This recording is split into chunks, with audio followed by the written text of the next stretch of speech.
Seguro auto-use eu monto como quiser e só pago pelo que eu escolho. Se eu tirar o picles, eu pago menos, né? Não. Rápido e do meu jeito. Só na Use mesmo. Baixe o aplicativo e contrate. Use. Seguro tipo você.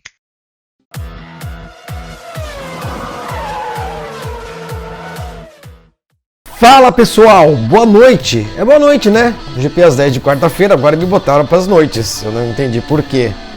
Isso também não faz muita diferença, né, gente? Vamos falar a verdade. No YouTube vocês assistem as coisas a hora que vocês bem entendem. Entendeu? Tá ok? Vou falar hoje de equipes pequenas. Mas não pequenas, minúsculas. E tem novidade de press release que eu encontrei nas minhas coisas. Vamos ligar o motor. Ih, não ligou. Também tinha umas equipes antigamente que o motor não ligava de jeito nenhum. Vamos de novo, no tranco.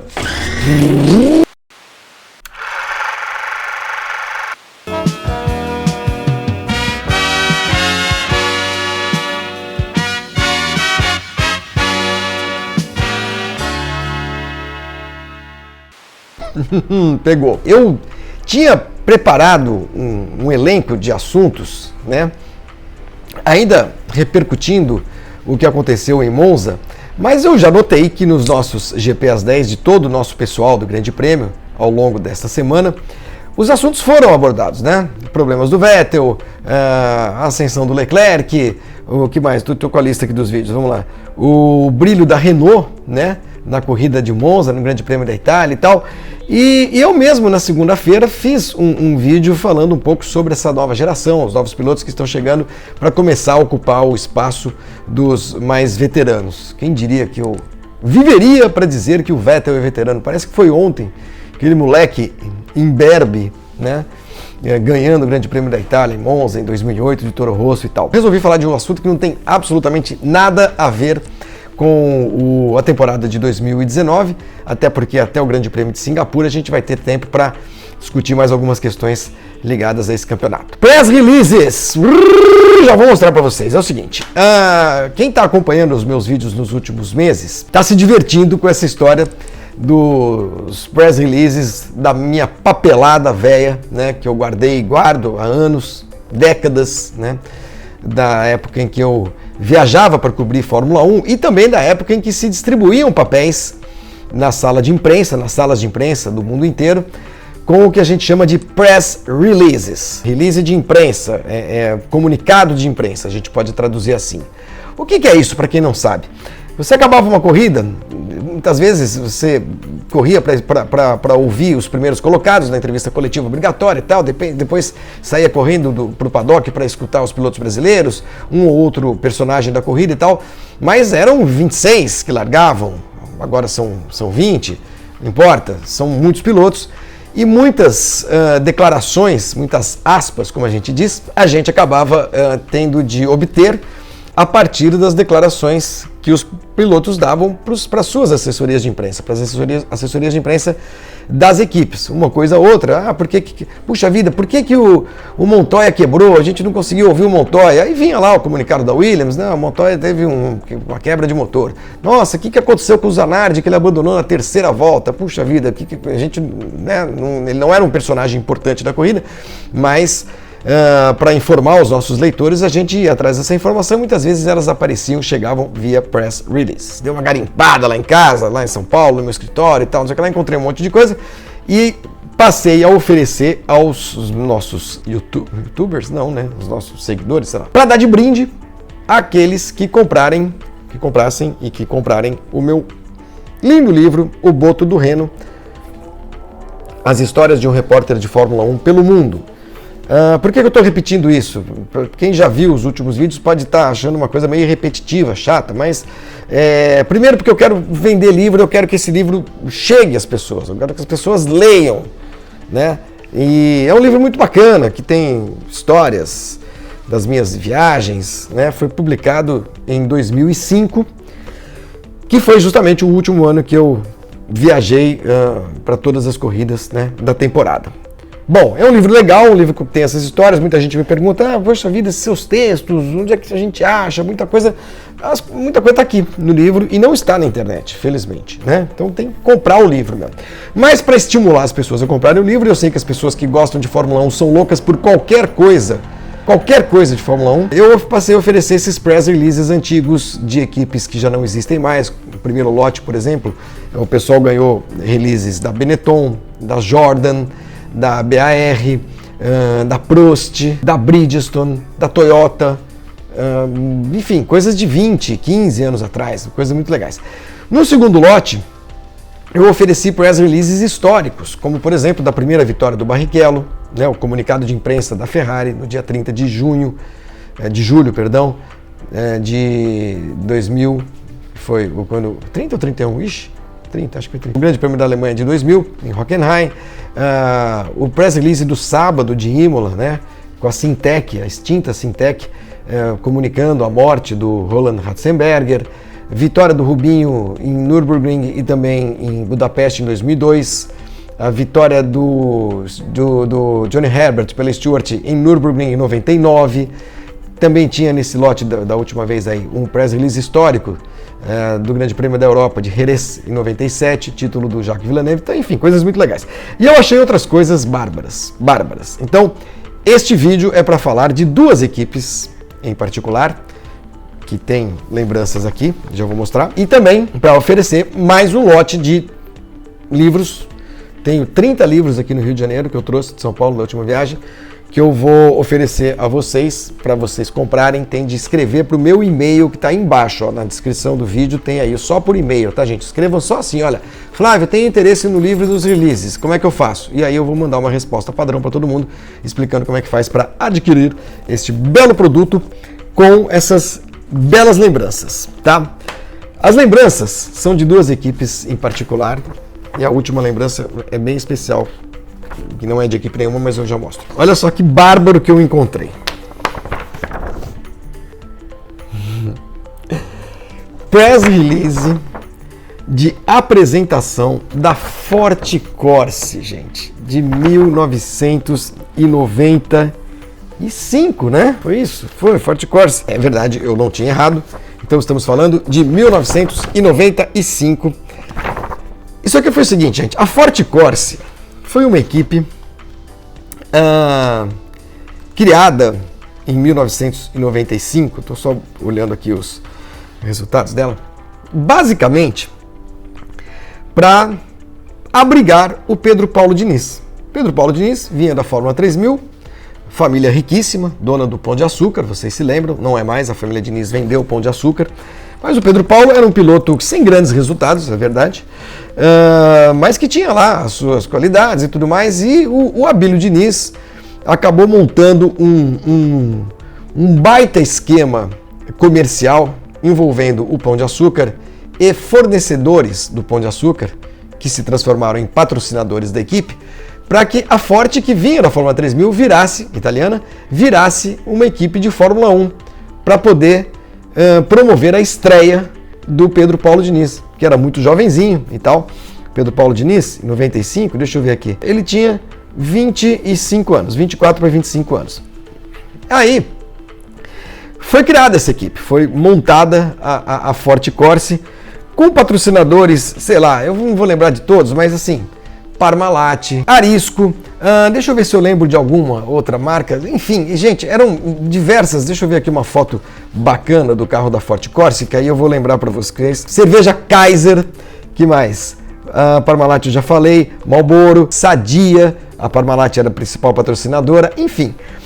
Várias empresas que eram fornecedoras de produtos para a rede Pão de Açúcar, de supermercados Pão de Açúcar, entraram nessa aventura, ajudaram a financiar a promoção da Forte da Fórmula 3000 para a Fórmula 1, para que o Pedro Paulo Diniz pudesse correr e estrear na categoria.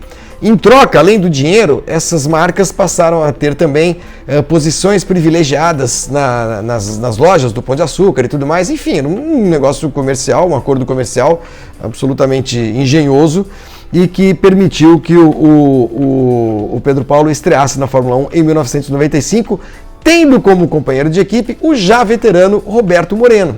O Moreno seria uma espécie de tutor do Pedro Paulo. E esse troço aqui, ó, esse press release, é da apresentação da Ford no Brasil. Está em português, inclusive. É bem legal.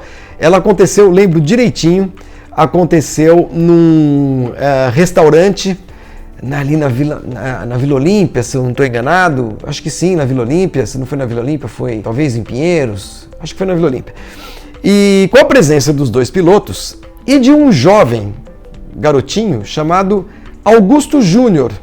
Augusto Júnior, que estava começando no kart e que viria a se transformar no nosso Augusto Farfus, este mesmo piloto da BMW, piloto da Alfa, campeão da Fórmula 3000 também, na Fórmula 3000 chamada internacional, né?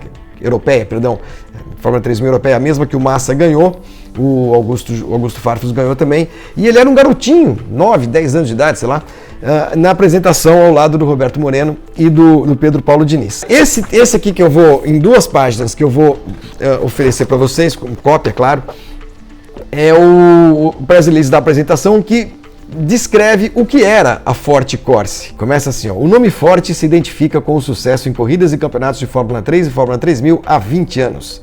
Desde a vitória de Renzo Zorzi no GP de Mônaco de Fórmula 3 em 75, até o primeiro lugar de Olivier Beretta na abertura da Fórmula 3000 em Donington em 93, a história da equipe tem sido uma sequência de êxitos. Essa era a Forte que ascendeu a Fórmula 1 neste texto brilhantemente redigido, com muita precisão, pelo meu amigão Márcio Fonseca, que era o assessor de imprensa do Pedro Paulo aqui no Brasil. Então é uma lembrança muito legal, porque a Forte, gente, foi uma das piores equipes da história da Fórmula 1. Das piores equipes. A Forte Corse, para vocês terem uma ideia, ela correu temporada de 1995 com o Pedro Paulo e com o Roberto Moreno, tendo como melhor resultado, vamos ver aqui, no grid, para vocês terem uma ideia, um 20º lugar do Pedro Paulo Diniz no Grande Prêmio da Inglaterra. E como melhores resultados, olha só, o Pedro Paulo, em Grande Prêmio do Brasil de 95, que foi o primeiro Grande Prêmio do Brasil sem o Senna, depois da morte do Senna, foi 10º colocado. Seria hoje um resultado excepcional, 1 ponto. Pra vocês verem o tamanho da façanha do Pedro Paulo Diniz, da Forte Corse, em 1995. Depois ele repetiu um 10º lugar, sabe onde?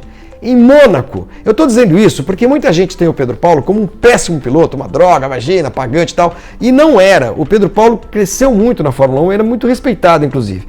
E na sequência, ele conseguiu um 9º lugar no Grande Prêmio da Itália, em Monza. Vejam só, 2 décimos e 1 nono. Já é mais do que provavelmente a Williams vai conseguir nessa temporada de 2019, a grande Williams.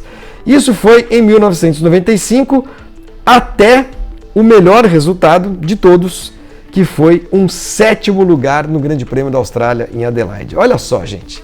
Olha que bárbaro. O Pedro Paulo Diniz teria feito pontos em 4 corridas pela gloriosa Forte Corse, se a pontuação naquela época contemplasse os 10 primeiros colocados, como é hoje. Só que naquela época só os 6 primeiros faziam pontos e por isso a Forte Corse passou pela Fórmula 1 sem marcar ponto algum. Uma pena, uma judiação. Então é muito legal isso aqui. É uma bela lembrança que eu estou oferecendo para quem comprar o livro. Tem que comprar o livro, não tem jeito. Reverência à Forte Corse, gloriosa Forte Corse italiana, que disputou as temporadas de 95 e 96. Em 96 com Andrea Montermini e Luca Badoer. O Pedro Paulo já saiu, foi alçar outros voos, né? Em 96 ele foi para Ligier e tudo mais. E a Forte acabou falindo, fechando depois do Grande Prêmio da Inglaterra de 1996. 96 não teve nenhum grande resultado. Aliás, seria injusto também. Teve um 10º do Montermini na Argentina, teve um 10º do Luca Badoer em Imola, no Grande Prêmio de San Marino. Quer dizer, também marcaria pontos se os 10 primeiros pontuassem, como acontece hoje na Fórmula 1. Forte Corse, com muita honra, eu vou dar esse presentinho para vocês, tá bom? E o outro presentinho, são 3. São 3 releases. 2 releases e outra coisa eu vou explicar para vocês o que é. É disso aqui, ó. 1997, nasceu uma equipe chamada Lola, para disputar o Campeonato Mundial. Contratou os pilotos Riccardo Rossetti e Vincenzo Sospiri. A equipe Lola, patrocinada pela Mastercard, também foi apresentada aqui no Brasil. Vocês vão receber este release aqui, rabiscado inclusive, com as minhas anotações do dia da apresentação, que aconteceu no comecinho de 97. E é uma história bárbara também, porque a Lola, ela só foi para a Austrália, conseguiram montar os carros, aí eles andaram, deram meia dúzia de voltas na pré-classificação e nunca mais apareceu a Lola. Não sei sequer onde andam esses carros, não sei se esses carros foram adquiridos por colecionadores, mas é um grande barato. Vocês estão vendo aí fotos da Lola, do Riccardo Rossetti, do Sospiri, como vocês já viram, fotos da Forte Corsa também, né, durante este vídeo. Enfim, da Lola lá na Austrália. E acabou não rolando, a equipe não nasceu e morreu em 1997. Também separei aqui, olha, em 1997, portanto, Grande Prêmio da Austrália apenas, Sospiri e Rossetti não qualificados, né? A Lola só apareceu lá e depois sumiu, não disputou o Campeonato Mundial de 1997. E para fechar com chave de ouro, os presentes para quem comprar o meu glorioso O Boto do Reno, e eu aproveito os vídeos para vender livro e contar história, acho que as duas coisas são legais e o livro também tem muitas histórias. Olha isso aqui, gente. 1995, um ano depois da morte de Ayrton Senna e da morte de Roland Ratzenberger. O Grande Prêmio de San Marino continuou no calendário da Fórmula 1, mas, como vocês leem aqui, o circuito foi modificado. E essa papeleta, são duas folhinhas apenas, que eu vou também juntar a esses press releases dos lançamentos, das apresentações, né, da Lola e da Forte, contém uma descrição muito breve das mudanças que foram feitas no circuito por conta da segurança, né? São 6 itens: nova curva Tamburello, nova curva Villeneuve, remoção da chicane da Aqua Minerale, Rivazza modificada para ter maior área de escape, remoção da curva no início da variante baixa, que foi onde o Rubinho bateu na sexta-feira de 94, uma nova curva, um novo desenho da variante baixa com uma melhor área de escape. E aqui tem o mapa de Imola com as modificações. Olha, 95 Imola, vocês estão vendo, né? Eu acho isso legal porque isso aqui é um documento, só existiu por conta dos acidentes trágicos de 1994 e que acabaram transformando o circuito de Imola naquilo que ele é hoje, mais ou menos como ele é hoje, tá bom? Então é isso, gente. Historinhas da Forte Corse, fantásticas. Puxa vida, gente, os resultados da Forte Corse, que pena que, né, aconteceram 24 anos atrás. Seria uma dessas equipes pequenas que poderiam virar alguma coisa. Talvez. Mas eram só os 6 primeiros. E o negócio da Lola, que é bem bacana, equipe Mastercard Lola, da Fórmula 1, contrata o piloto brasileiro Riccardo Rossetti. Olha só que louco. Portadores de cartão serão parceiros no patrocínio. Eu tenho umas anotações aqui, vocês vão ver em caneta quando receberem este belíssimo press release. Que barato. Tá bom, gente? Lembranças de mais de 20 anos, 2 décadas de cobertura atrás das minhas coberturas de Fórmula 1. E sexta-feira estarei de volta pela manhã com mais um GP às 10. Não esqueçam, para ganhar esses presentes muito legais, memorabilia que fala, né? Sabe que eu nunca soube falar essa palavra? Acho que é memorabilia. Lembrancinhas de uma Fórmula 1 que já não existe mais. Comprem o livro. Tá aí o meu e-mail aí embaixo. Escrevam: Flávio, quero os livros e os releases. Aí eu mando todas as instruções. Tá bom? É isso. Boa noite, sei lá que hora que vocês estão vendo isso. Sexta-feira eu tô de volta. Valeu!